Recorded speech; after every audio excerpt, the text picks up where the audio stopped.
一架载有33名乘客，由德国柏林飞往瑞士苏黎世的客机正准备降落苏黎世机场。可是临近跑道，飞行员和空管员却对将要降落的跑道产生了异议。Crossair 3597, you're identified. It will be a VOR DME. Approach runway 28 for you. Hell. Next. Okay. Fine.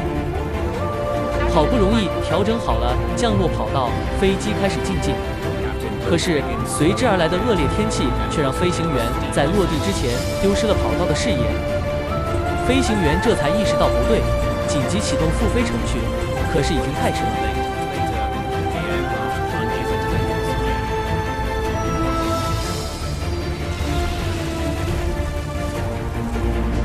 本片是基于真实事件，根据目击者和调查报告重建。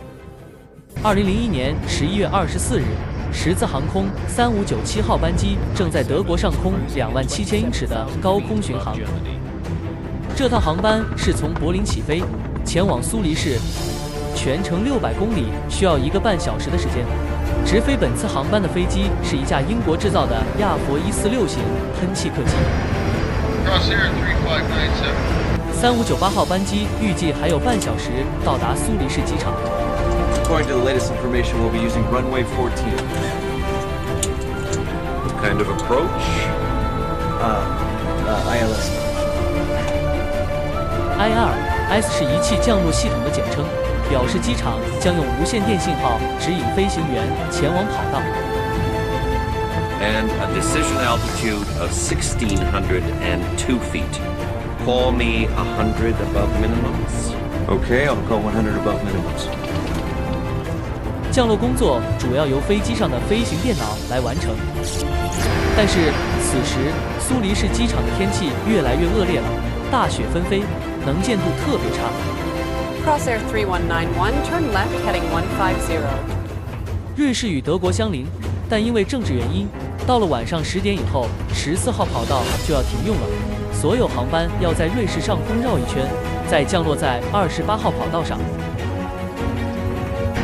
此时3597号班机已经接近苏黎世。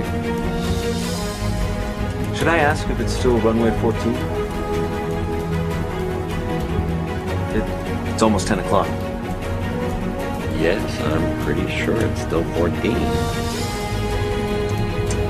Zurich approach, Crossair 3597. Please confirm the approach in use is the ILS 14. Crossair 3597, you're identified. It will be a V. Hell. Next. Okay. Fine. Okay then. Rebriefing for runway 28. That would be chart 13-2. 机长只能放弃原来计划的 ILS 着陆程序。Are you familiar with the 28 approach? Yes, I've done it a couple of times. 机组认真讨论了新的进场细节。今晚的苏黎世机场就剩下3597号班机还未降落。Crossair 3597, reduce speed to 180 or less. Speed 180 or less, Crossair 3597. 飞机最后一次转弯，机长将机头对准跑道。160 knots. Gear down. The plane begins the final stage of its approach. Cabin crew, Prepare for landing. 3597号班机开始减速，并逐渐下降高度。Flaps 33. flaps 33 selected. Final check. Final check. Confirm 3 greens. Is check. 116 knots. 此时飞机距离跑道还有3分钟。Crossair 3597, clear to land, runway 28. 可是3597号班机的机长却迟迟看不到跑道。He said he saw the runway 1.3 miles. 他们应该已经来到跑道上方，但是还是没有看到跑道。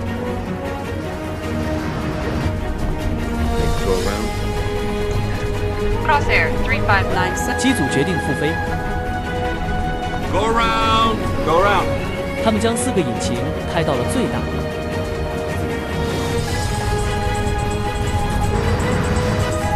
但是太迟了，引擎马力还来不及全开，一座山丘就出现在了他们面前。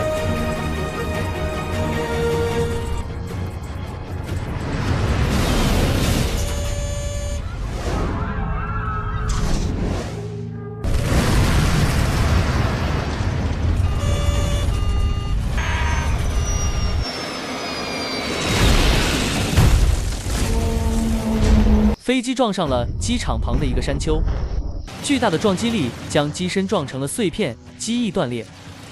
救援人员赶到现场的时候，3597号班机上的33人中有24人丧生，包含机组的2名飞行员。瑞士飞航事故调查局的调查人员也在第一时间赶到了现场。坠机地点是在跑道东边的一座山丘上，这个山丘不高，很显然是3597号班机飞得太低了。飞机的黑匣子很快就找到了，万幸的是，它们损毁的并不严重，但还是要送进实验室解析数据。调查人员检查了飞机的引擎残骸，引擎内混杂着的泥土、树枝等，证明了飞机坠地时2个引擎是正常运转的。与此同时，调查人员还在现场找到了机组用的进场图，图上详细绘制3597号班机进场的路线，但让人意外的是，图纸上并没有标注那个山丘。难道是因为错误的进场图导致的灾难？但是据他们了解，机组的2名飞行员都住在苏黎世，对这个机场异常熟悉，怎么会因为一张错误的进场图坠机呢？调查人员调取了塔台的工作日志，一个情况引起了他们的注意：当晚空管中心明显人手不足，尤其是3597号班机进近的时候，这里只有1位空管员。据了解，这个空管员还是一位新人，经验不是很丰富。调查人员开始调查塔台与3597号机组的对话记录，他们发现整个对话过程都符合规范，指令也是清晰无误的。这个时候，飞机的驾驶舱录音终于解析完毕了。根据录音，调查人员得知3597机组打开机翼之后，就开始目视寻找跑道。但是他们不知道的是，其实飞机实际的位置比预计的要远4英里。调查人员怀疑机组是不是被一个叫做 DME 的测距仪误导了。调查人员从飞机的残骸里找出了测距仪。根据测距仪的记录信息对比雷达信息，发现3597号班机的测距仪也是对的。目前为止，飞机机械故障的可能性基本排除完了。调查人员继续对机组的通话录音进行了研究，他们发现，在距离机场还有6英里的时候，机长报了一次距离，之后他就再也没有去关注距离，而是一心在找跑道。结合飞行数据，他们发现3597号班机机组在接近进场时，突然下降了一段高度，这跟进场图里标注的路线完全不同。28号跑道的进场路线需要平缓逐步下降。飞机在飞越了苏黎世附近的山丘后，高度会在2400英尺，之后飞行员就可以看到机场跑道了。可是，在对比3597号班机实际飞行路线后，调查人员终于发现，突然间飞机下降高度，让3597号班机在还没越过山丘的时候，高度就剩下2400英尺了。执行非精确进场的飞机，必须在最低下降高度或者安全高度拉平机身，直到看到跑道。但3597号班机的机长却是一路猛降，完全没有在2400英尺的时候停顿。调查人员调取了机组的背景材料，他们发现3598机组的机长早在进入航校的时候就被发现基础教育不合格，被拒绝了3次，直到20岁的时候他才拿到了驾驶证，但是因为不够了解导航系统，所以一直无法提升等级。入职以来，他都没有什么可观的成绩，虽然他的能力有所欠缺，但十字航空还是在1979年雇佣了他。之后有一次，他驾驶飞机带领乘客参观阿尔卑斯山脉时，把飞机开到了意大利。要不是乘客发现，他可能会一直错下去。调查人员不明白十字航空为什么会使用这样的人，但当他们仔细查阅了十字航空的资料后，答案就出来了。在上世纪80到90年代，十字航空扩张太快，所以需要大量的技术人才。那个时候，他们急需大量飞行员，所以虽然他表现得很差，但公司并没有开除他。结果，2001年11月24日，在苏黎世机场驾驶3597号班机的他，再次犯下了致命的错误。